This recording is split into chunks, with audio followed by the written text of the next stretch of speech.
네, 안녕하세요. 희다입니다. 오늘은 목소리 관련된 콘텐츠 준비했고요. 목소리와 말하기의 모든 것 해서 미음이라는 시리즈의 첫 콘텐츠입니다. 오늘은요, 목소리를 진짜로 바꾸는 방법에 대해서 말씀을 드리려고 하는데요. 목소리를 진짜로 바꾼다는 거는 그러니까 한마디로 말하면은 평생 내 목소리가 된다는 거예요. 훈련할 때 잠깐, 강사랑 잠깐 코칭 받을 때 잠깐 반짝하고 사라지는 게 아니라 내가 정말 친구랑 얘기를 할 때에도 내가 강사 없이 코칭 없이 그냥 혼자 얘기를 할 때에도 유지가 되고, 긴장을 하거나 페이스를 잃었을 때에도 소리를 다시 잡을 수 있는 그 정도로 말을 한 거거든요. 근데 이게 굉장히 또 어려운 일입니다. 저는 좀 운이 좋았던 것 같아요. 왜냐면 어쨌든 목소리 쓰는 일을 직업으로 하고 또 매일 2시간씩 생방송을 6년 동안 했거든요. 보니까 진짜 2000시간 정도 했더라고요, 방송을. 그러면 이 헤드폰을 끼고 모니터를 한다는 게 정말 의미가 커요. 그래서 자연스럽게 저는 이게 일상화가 되고 점점 목소리가 더 좀 탄탄하게 바뀔 수 있는 시간이었던 것 같은데요. 일단 그 전에 제가 10년 정도 목소리가 몇 번 이제 바뀌는 게 있었거든요. 10년 정도의 목소리 변천사를 한번 들어보시면서 진짜로 목소리를 바꾸는 방법에 대해서 또 연결 지어서 설명해 드릴게요. 자, 가장 먼저 들려드릴 음성은 약 한 10년 전입니다. 2012년, 13년 정도고요. 이때는 제가 대학교 휴학을 하고 본가에 내려갔을 때 EBS인가 어디에서 시낭독 뭐 이런 녹음 파일 받는 콘테스트를 했었어요. 저는 그때 나름대로 목소리에 약간 자신 있는 편이었었기 때문에 이제 당연히 출품을 했는데 당연히 떨어졌죠. 그래서 어땠냐면요. 들어보겠습니다. 배를 밀며 장석남 배를 민다. 배를 밀어보는 것은 아주 드문 경험. 네. 약간 제가 따라하면 이런 느낌이에요. 배를 밀며 배를 민다는 것은 어떻게 한다는 것. 약간 이런 느낌인 것 같아요.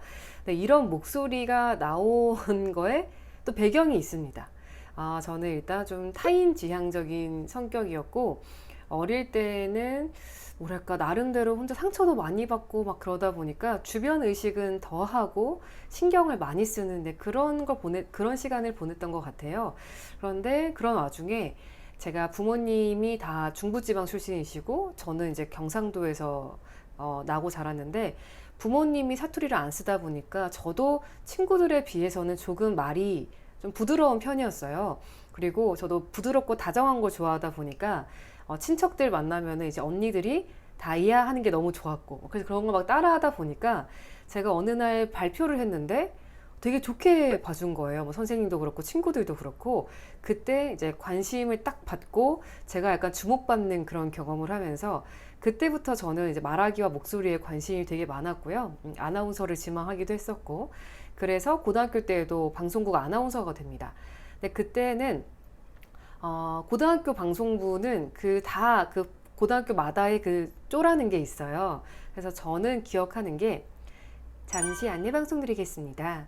지금부터 영어 듣기를 시작할 예정이오니, 이런 톤이 좀 있었어요. 이런 쪼가. 그래서 좀 뭐랄까요, 자연스러운 말하기라기보다는 약간 예쁘게 들릴 수 있는 말하기. 거기다가 성격이 또 눈치를 많이 보니까 제가 막 시원시원하게 입으로 막 호흡을 막 뱉으면서 말하는 편이 아니었거든요. 그러다 보니까 소리는 조금씩 먹어 들어가고 쪼는 좀 어색해지는 이런 게 있었습니다. 그래서 아까 들려드린 그 배를 밀며 이 톤이 나왔던 거고요. 근데 그러다가 제가 아나운서 준비를 이제 뒤늦게 하겠다시고 학원을 다녔어요. 근데 이 보이스 트레이닝은 초창기 한두 달 때 그 성과가 큰 편이거든요. 왜냐면은 그냥 얼굴만 대충 써서 말을 하다가 이제 배의 복압이라는 거를 잡고 말하는 훈련을 하면 초반에 좀 드라마틱하게 소리가 좀 탄탄해지는 게 있어요. 그래서 저도 그 기초 강의를 수강을 하면서 엄청 비쌌었죠. 아무튼 그걸 들으면서 목소리가 힘이 생겼습니다. 그래서 그 상태에서 또 좀 있다가 여러 고배를 마시다가 라디오 DJ가 됐는데, 이때 그 첫 방송했던 음성 파일이 저한테 있거든요. 이것도 한번 들어보겠습니다. 인생에서 가장 아름다운 순간을 떠올린다면 혼자 있던 시간보단 누군가와 함께 있던 시간이 먼저 생각나는데요. 그건 아마 너와 나가 아닌 우리라는 이름으로. 네, 여러분. 나쁘지 않죠? 네, 저도 들었을 때 전 되게 어색하고 막 오글거릴 줄 알았는데 생각보단 괜찮더라고요.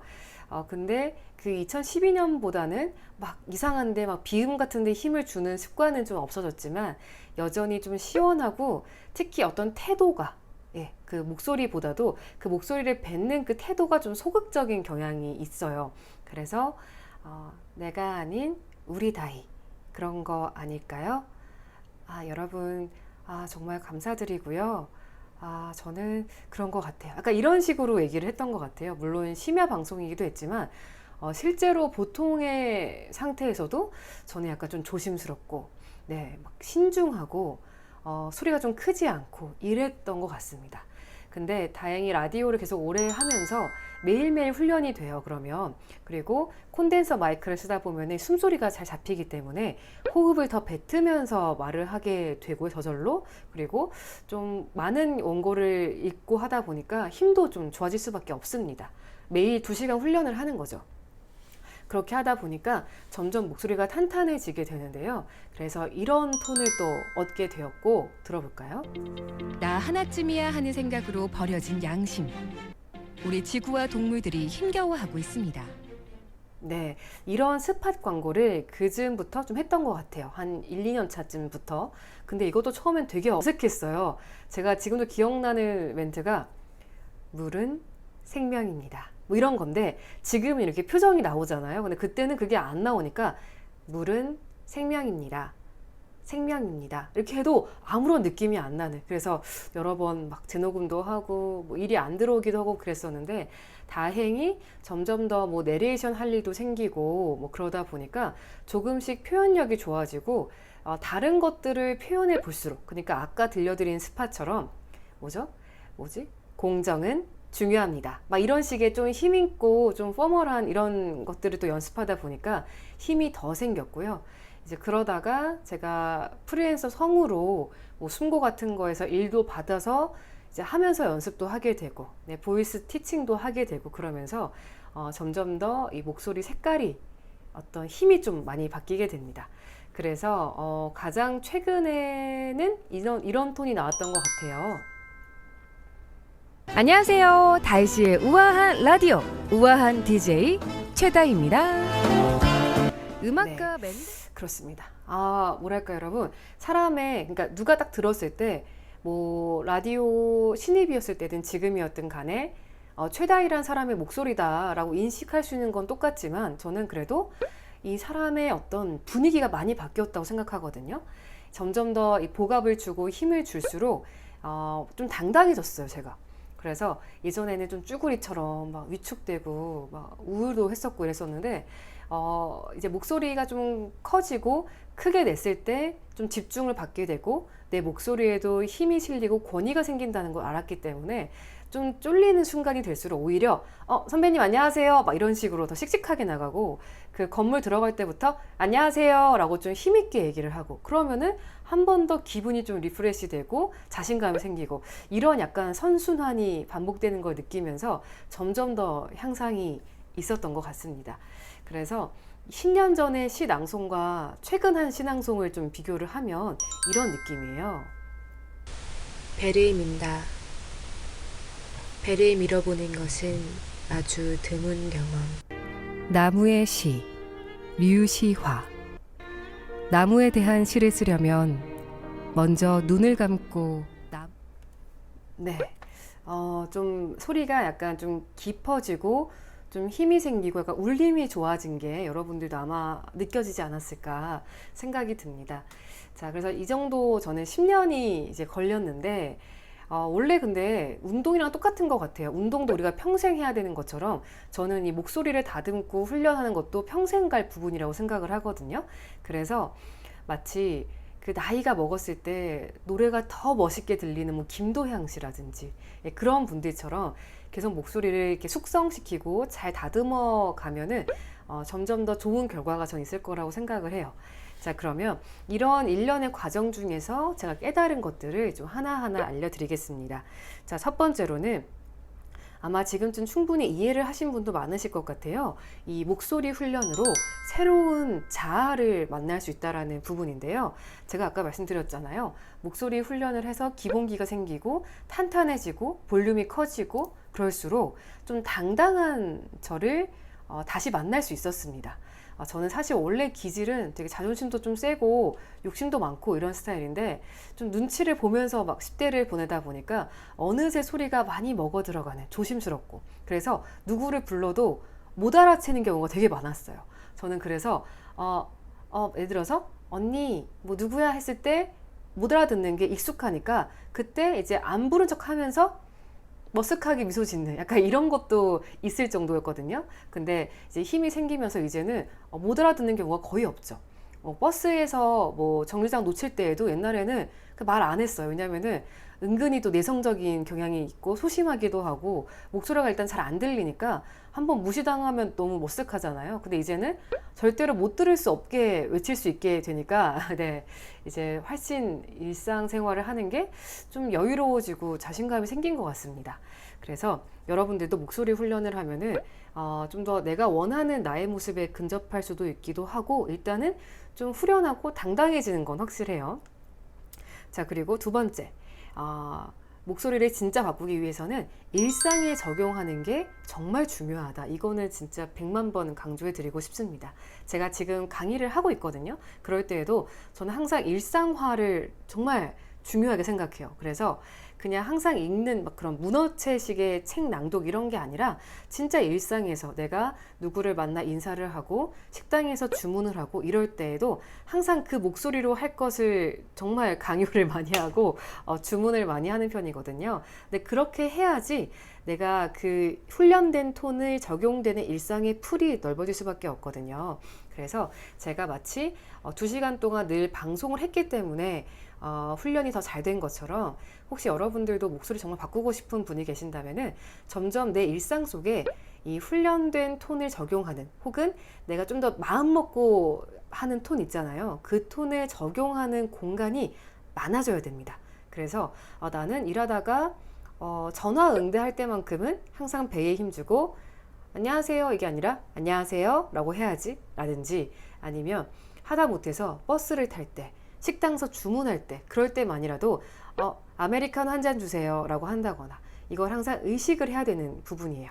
두 번째는 일상에 적용하는 것. 세 번째는 되게 재미난 부분인데요. 태도랑 감정이 선행돼야 한다는 부분입니다.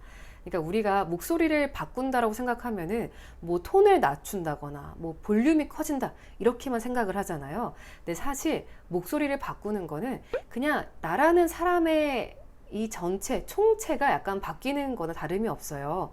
예를 들어 우리가 김태리 씨 목소리 굉장히 좋다고 생각하잖아요. 그런데 김태리 씨 목소리인 건 똑같은데 25, 21에서의 희도와 미스터 션샤인에서의 이제 고혜신 중에 담고 싶은 목소리가 있다면 저는 후자일 거라고 생각해요. 대부분의 분들은. 그러니까 이게 어떤 거냐면 같은 목소리 컬러를 가지고 말을 하더라도 내가 어떤 태도로 어떤 분위기로 말을 하냐에 따라서 우리가 받아들여지는 이미지가 아예 달라지는 거예요. 그래서 우리는 목소리를 바꾸고 싶어 할 때는 결국에는 내가 어떤 분위기의 사람이 되고 싶은지를 고민을 해야 됩니다. 재미있는 예시가 있어요. 제가 나름대로 목소리 훈련도 꾸준히 하고 막 그랬었는데 안 풀리는 부분이 약간 시사적인 말하기였어요. 그래서 뭐 뉴스를 제가 뭐 진행할 일은 없었지만 그래도 종종 방송할 때 뭐 재난 방송을 안내를 한다거나 아니면 알바로 내레이션을 할 때 그런 조금 딱딱한 좀 아나운서가 하는 것 같은 그런 톤을 원하는 경우도 있거든요. 근데 그게 너무 감이 안 잡히는 거예요. 그래서 아무리 뭐 이거를 뭐 하강조를 쓰고 평조를 쓰고 이런 스킬적인 거를 고민해도 잘 안 됐는데 우연히 제가 드라마를 보고 깨우친 적이 있었습니다. 이게 미스티라는 드라마인데 김남주 씨가 거기에 고혜란이라는 약간 고혜신이었는데 아무튼 고혜란 역할을 하는데 아무래도 이 배우시다 보니까 그 딱 감정과 집중력이 엄청나신 거예요. 그래서 물론 말하시는 그런 뭐 아나운싱 자체는 오래 한 아나운서보다는 당연히 아니겠죠. 왜냐하면 이제 김남주 씨는 그만큼 경력이 되는 건 아니니까. 그런데 그 어느 아나운서보다도 그 집중과 카리스마와 포스가 대단하신 거예요. 그러니까 너무 아나운서 같고 들었을 때 신뢰가 가더라고요.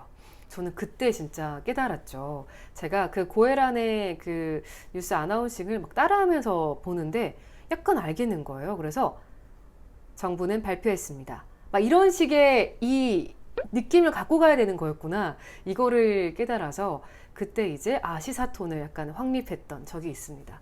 그래서 여러분들도 목소리를 바꾸고 싶다는 결국에는 내가 어떤 사람이 되고 싶다로 돌아가야 되는 문제이기 때문에 어떤 태도로 어떤 감정을 넣어 전달하는 사람인지를 한번 생각해 보시고 그런 롤모델을 찾아서 모방하는 게 그래서 그만큼 도움이 됩니다. 그래서 딱딱하게 글자를 읽는 게 아니라 이 어떤 감정을 실어서 우리가 사실 그냥 평상시 얘기할 때도 항상 그 감정과 분위기는 있어요. 그러니까 약간 조금 좀 뭐랄까 감정을 배제한 이성적인 듯한 느낌의 그런 논리적인 그런 강연을 듣더라도 거기에는 지적여 보이는 분위기와 태도를 깔고 말을 하는 거거든요. 그래서 이런 분위기와 태도, 감정을 기억해 주시라 말씀드리고 싶었습니다. 자, 여러분 꽤 긴 이야기가 됐는데요. 제가 어쨌든 10년 동안 10년이 아니죠. 그러니까 6, 7년을 저는 오로지 말하기와 목소리로 이제 돈을 벌어먹고 산 사람인데요. 그렇기 때문에 정말 현장에서 겪고 체득한 노하우들이거든요. 그래서 한번 돌려보시고 훈련을 할 때마다 다시 한번 보시고 하면 좀 동기부여가 되지 않을까 생각이 들었습니다. 그 외에 일단은 기본기 훈련도 굉장히 중요한 부분이거든요. 그래서 이런 것들은 제가 또 다른 영상으로 좀 새롭게 리뉴얼해서 선보일 거니까 앞으로도 구독해 주시고 많은 기대해 주시면 감사하겠습니다. 자, 희다였습니다.